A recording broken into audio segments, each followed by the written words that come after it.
बैठल हो देखत बा कि भैली मामी में लाला नामा कैसे सखाई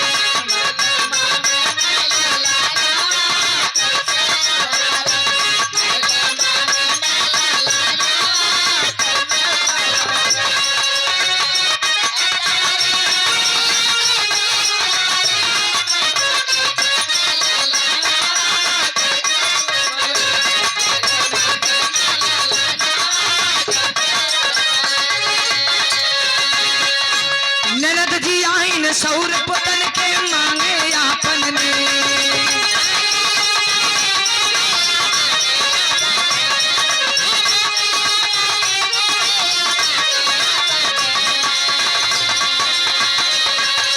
नेग के बदले खेन दिखाई पिया गए पर्दे चाबी ले गईले सजना कैसे सफरी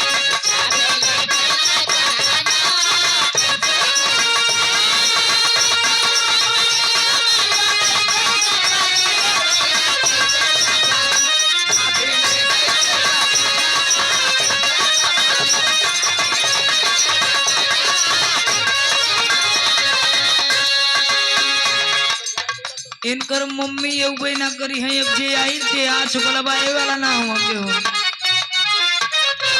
ना यहाँ तो दोस्त पड़ी अब इनकर मम्मी नहीं है हम जाना थी ना हां तने पहुंच छक्का बन गया हाय लेला पुप्पा का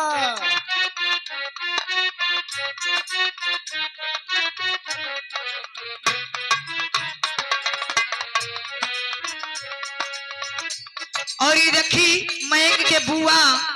और मयंक की मम्मी की ओर से 500 रुपया देकर सम्मान के वो गाड़ी गावे बदे सवेरे सवेरे के वक्त में हाँ सवेरे सवेरे बड़ी दिक्कत होले हाँ एक मोहनपुरवा और एक सकरदहा के वाहिन दोनों जन के गाड़ी गावे के है अवधेश भैया का बहिन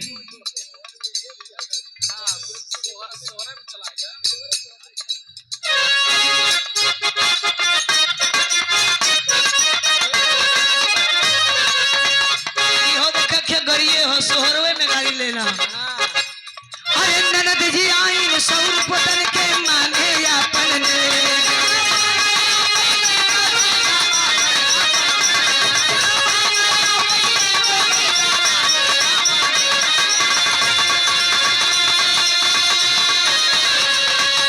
नेग के बदले खेन दिखाई पिया गए पर्दे चाबी ले गईले सजना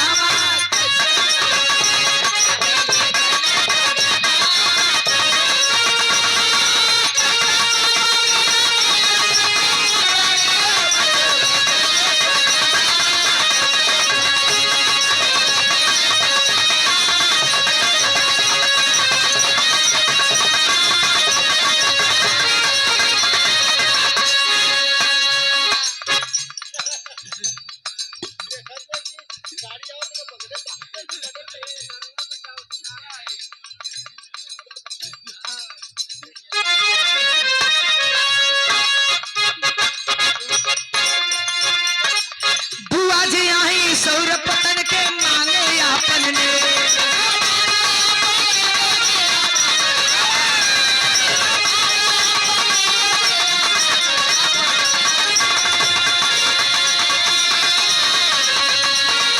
नेग के बदले खेन दिखाई पिया गए पर्दे चाबी ले गईले सजना कैसे सफरी